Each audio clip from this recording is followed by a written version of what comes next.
Bwana Yesu asifiwe. Ningependa kukwambia ndugu yangu ambaye unayemwamini Yesu Kristo kuwa Bwana na Mwokozi wa maisha yako, ya kwamba katika hii mchana kuna nguvu nyipya ambayo inaenda fanyika ndani ya maisha yako, na nguvu hiyo itaonekana ingalao utakapolitaja jina la Yesu mara 7.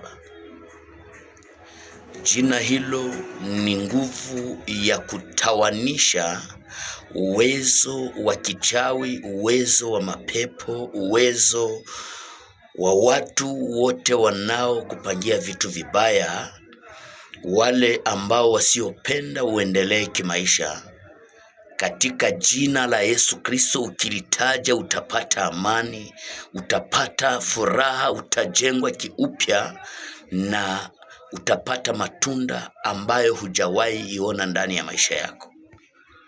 Mimi ni Pastor David Sumuni ambaye anayekuambia kwamba taja jina hilo mara 7 utaona muujiza wa Mwenyezi Mungu. Amen.